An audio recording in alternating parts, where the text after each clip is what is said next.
So Donald Trump is well known for not being intellectually curious, like at all. He's also not known for being a very stable genius, but is known as a man who is woefully unprepared and lacking in knowledge about the things that he claims to know very, very well. I know the best. I'm the best at nuclear. All right. Anyway, now one such example happened during a briefing intended to teach him some of the basic fundamentals of U.S. foreign policy. So now foreign policy is very complicated. Turns out nobody knew it was that complicated. Now it turns out it is complicated, especially when you're talking about foreign alliances and the difference. And this is something else that Donald Trump didn't understand: the difference between the Quds Force and the Kurds. And I go back to this because when he was asked about the Quds Force, he's like, "Oh, I feel very strongly for the Kurds. It's terrible what's happening to the Kurds." By the way, the Kurds is the group that Donald Trump abandoned to the Turkish military in Syria, instead sending our troops to guard oil fields. Which, by the way, our military members were not happy about this. Are not happy about this, and it's because in the military, of course, you serve alongside of people, and our soldiers served alongside the Kurdish Peshmerga against ISIS. Well, you tend to develop a bond, and so our troops were not happy about abandoning the Kurds to the Turks, who ended up getting slaughtered. And so Donald Trump had no idea. Oh, the Kurds, right? No, the Quds Force. That's part of the Iranian Revolutionary Guard. It's the Iranians. Oh, Jesus Christ, he's an idiot. All right, but anyway, that's just one example of Donald Trump's supposed knowledge, right, of foreign policy. So now his advisors, and this happened about 6 months into his presidency, right? Secretary of Defense Jim Mattis, according to Washington Post, by the way, Director of the National Economic Security Council, Economic Council Gary Cohn, Secretary of State Rex Tillerson, all who are not there anymore, by the way, were both frustrated and alarmed by the gaps in Trump's knowledge of world affairs. So they decided, like good advisors, and like Donald Trump has said, I'm going to surround myself with the best people, the greatest people. They'll tell me what's going on. Well, okay, well, here's what they're trying to do. So what happened? Well, according to the July 20th, 2017 meeting that is detailed in the book Very Stable Genius by the Post Carol Leonnig and Philip Rucker, it did not go well. Now, that meeting, like I said, has been discussed before, but this book provides new details thanks to interviews with some of the people that were in the room. Per the book, Trump was quickly aggravated by the presentation, which featured charts and graphics punctuated with dollar signs. And during this presentation, Donald Trump had repeatedly interrupted to alleviate his apparent boredom, said others who took part in the meeting. So now notice how they worked so hard to try to cater to the baby by using charts and graphs and dollar signs. Because, hey, Donald Trump, he loves dollar signs because he loves money. So let's just pepper them throughout our presentation to make sure the baby pays attention. Well, perhaps you should have made them golden dollar signs or had put his name through it more. And that might have made him pay attention. It's ridiculous, man. But not only was he very unimpressed and super bored, right? But he ended up getting pretty angry about some of the topics. Now, one outburst, which happened as officials were attempting to explain some of our foreign alliances, which are very, very important when discussing foreign policy, and actually trying to get any sort of objective, like, for example, fighting ISIS, done. You're going to need friends, right? Which Donald Trump has learned with his recent flare-up with Iran, in which no foreign leader was at all interested in getting in the middle of that pile, right?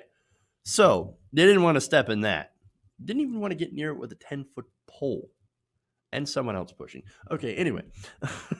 Now, this outburst, as I said, came when it came to NATO, for example. He said, quote, "We are owed money you haven't been collecting. You would totally go bankrupt if you had run your own business." Those are Trump quotes, right? Which should be obvious by the voice. But anyway, now, to be fair, Donald Trump would know a good 2, 3, 6 things about bankruptcy. So, all right. Now, he also took issue, and this is, related to Iran, the Iran deal, which he later on scrapped. At that point, we were still under the Iran deal, and the Iranians, of course, were adhering to the tenets inside the deal. Now, during the meeting, Trump had exploded with anger when Tillerson tried to explain why the Iran deal was actually a good thing. This is Secretary of State Rex Tillerson, former CEO of ExxonMobil, one of the most evil corporations in world history, right?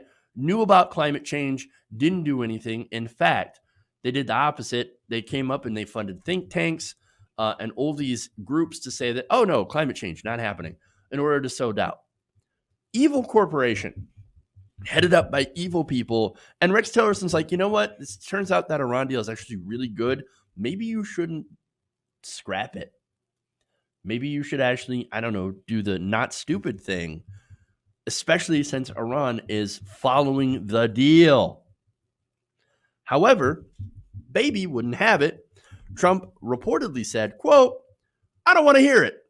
They're cheating. They're building." By the way, there's no evidence to back any of that up. We're getting out of it. I keep telling you. I keep giving you time, and you keep delaying me. I want out. No, well, the only reason that Donald Trump wanted out of that nuclear deal is because Obama. Obama is the one who actually got it done. And we learned, of course, later on that one of the chief reasons, as I said before, Obama, and he thinks that he could negotiate a better deal with than Barack Obama. Ridiculous, right? Guy can't negotiate himself out of a paper bag. All right. Anyway, now, not only that, look, Donald Trump also, and a lot of people I don't think make this connection. Donald Trump watches a lot of Fox News. He's always watched a lot of Fox News, right? His brain is basically like he's got brain worms from it, right? It's a mush of all this Fox News propaganda. Well, Fox News, of course, they say, well, Obama, right? Well, I don't like the Iran deal because Obama. And that's what they kept reporting. Hannity, over and over again, oh, Iran deal bad, Iran deal bad. We're giving them billions of dollars of our money. Not at all true. Not at all true. That's actually their money that we froze. And then when they started adhering to the nuclear deal, we actually gave them back their money. Won't get that from Fox News. So he watches all this ridiculous propaganda. He's like, oh, Obama. Oh, wow. Most officials, right, Republican officials, I think they know that what they're saying is garbage, right? And so, but they go on TV and they gin up that outrage because it works in the base. Oh, be afraid, be afraid. Iran, bad. Iran, but Muslim, bad. Ah, you must be afraid. Vote for Republicans. Whereas, like, Republicans, yeah, I think they maybe think that they could have, negotiated a stronger deal. But I think at the end of the day, I think most of them personally were like, yeah, we're fine with this. We're fine with the Iran deal because it actually does do the job. But I can still go on Fox News and rail against it to scare the crap out of my base so that they continue to vote for me. That's what I think happened. But anyway, Donald Trump's too stupid to realize that that's not true, that the Iran deal is actually good, and that all this is his propaganda to scare people who have brain worms that are as stupid as he is. And so he thinks, oh, no, it is a bad deal. It's a terrible deal. I could do a much better job. When in reality, that is literally the best deal that you can get. And it's not like, for example, a corporate contract where you can go and renegotiate for better rates. This was a very important deal that has to deal with not only an entire sector of their economy, but their entire economy, right? Not just their, where they get their energy from. because they had a nuclear energy program that they ended up giving up, as well as some autonomy around some of their nuclear sites, letting in inspectors and things like that, which was called for in the deal. But these sanctions that, again, crippled their economy. And that's, of course, why you see them starting up their nuclear program again, because, look, even though there's a lot of nations that still were committed to the deal, Donald Trump said, no, we're going to punish any nation that helps Iran, that sells anything to Iran or buys anything from Iran, because, we're just going to be dicks like that. Okay. Plain and simple, right? And so that basically sabotaged any reason for Iran to even try to not develop a nuclear program. And now they're saying, screw it. We're going to do whatever we want now because, well, for one, you reneged on the deal first. So screw you. We're not going to follow it anymore because our economy is basically in shambles at this point. So anyway, now there's Iran. Trump, not done. He goes to Afghanistan, right? Not literally, but he talks about Afghanistan. He calls it, quote, a loser war. Well, look, to be fair, there is a winner in that war: defense contractors. Trump had apparently told everybody in the room, quote, "You're all losers. You don't know how to win anymore." Well, now wait a minute. How do you win a war that by design is unwinnable? War on terror. What is that? What is that? You got to be kidding me, right? No, that war is not a conventional war, okay? And there's no clear, again, war on terror. There's no clear end goal. How do you get rid of terror? Terror is a feeling, right? You can't get rid of all the terrorists, right? Especially when you have a situation where every drone strike or wayward bomb that goes and kills someone's family creates an extra terrorist or three. So that, by design, is a way to have endless, unwinnable wars, which is wonderful for the defense contractor industry. So there's that, right? Basically, it's nothing more than a sinkhole where money and lives get sucked into perpetuity. Okay. Now, there's also a report out, by the way, in Afghanistan talking about, not winning the war, right? This report said that we would have to occupy Afghanistan for the next 100 years or so to meet this vague goal of we beat terrorism in Afghanistan. 100 years, next century. Oh, hell no. Hell no. We also had the Pentagon Afghanistan papers, which are, about as important as Pentagon papers, that also showed that the war, basically, we had been lied to about it. Okay. So the best thing that Trump could do is withdraw all of our troops from Afghanistan. Not like he did in Syria, which, by the way, he didn't actually remove our troops from Syria. He just shifted them around to protect the oil fields, right? But actually, have a plan. This is when we're going to withdraw our troops. This is how we're going to do it. It's going to be an orderly withdrawal, and we're going to, train some security forces as we're pulling out. Maybe have some leave behind some private contractors, something like that. Some sort of plan, right, of how we're going to do it. But with Trump, you don't have a plan. Trump's too dumb to withdraw from anything in an effective way. I just resisted making a Barron joke. Okay, anyway, as right-wingers get outraged. Now, the president also asked, by the way, why the U.S. didn't get oil in exchange for stationing troops in the Persian Gulf. He said, quote, "We spent $7 trillion. They're ripping us off.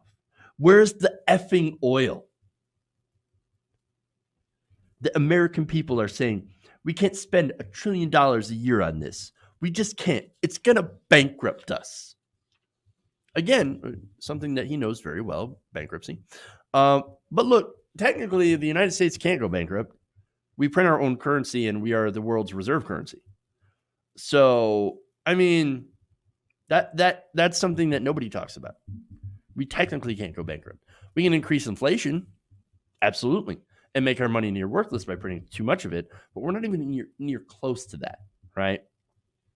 In reality, of course, what we have in so-called national debt is really debt to ourselves. Anyway, and of course, you could get into MMT as well, modern monetary theory. But I'm not going to go into that right now. Anyway, he's right that we do spend a lot of money for no reason, that the American people are tired of wars in the Middle East. He's absolutely correct about that. But it is kind of funny that no more than 2 years later, he damn near starts a war with Iran, another war in the Middle East. Wonderful, right? By that point, according to the book, Trump had worked himself into a lather, insulting individual military leaders and breathlessly ranting. He said, quote, "I wouldn't go to war with you people. You're a bunch of dopes and babies." Very stable genius, that guy. Look, everything Trump says is projection, right? Obviously, nobody would want to go to war with Trump leading.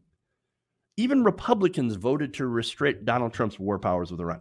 Matt Gaetz teamed up with Bernie Sanders to stop Donald Trump from going to war with Iran. So, I mean, come on, even Republicans, they know. But Trump, look, going back to projection, right? He calls everybody dopes and babies and dumb and or dummies, right? That's because his daddy called him that all the time. Probably around the times that he've had to bail him out from bankruptcy. So now, the reaction to this is also chronicled in the book, and I like this. People in the room had reportedly felt, quote, sick to their stomach by the president's tirade, and one woman was seen crying. And only Rex Tillerson spoke up to defend the military, and then, afterwards, famously wrote off Trump, speaking to others as the room had emptied, and this is where he had said, quote, "He's an effing moron." Well, there you go. And the result following, of course, is that nobody since then has tried to instruct him on basically anything because it's useless. He already thinks he knows everything, and he will accept nothing else. The man revels in his ignorance, even if he doesn't understand that it is ignorance. And so any information that doesn't come from his already pre-approved sources that match his pre-approved worldview, for example, Fox News, gets rejected. Anything that doesn't feed his ego gets rejected. And that's unfortunately who Donald Trump really is. Hey guys, hopefully you enjoyed that free video. Now I'm going to have to ask you a favor. Between the demonetization and the YouTube algorithm messing around with view counts, etc., we're having a hard time adjusting to the new YouTube reality, which is where you guys come in. See, we have a Patreon, patreon.com/TYTNation, set up to help us rely on you guys, the viewers, instead of big corporate ads. Look, you know the show. You know I'm not in favor of big corporations anyway. So help us transition away from relying on the ad model to pay the bills and sign up to be a patron, patreon.com/TYTNation. That goes a long way to help us keep the lights on. And you guys will know that you're supporting independent, progressive media.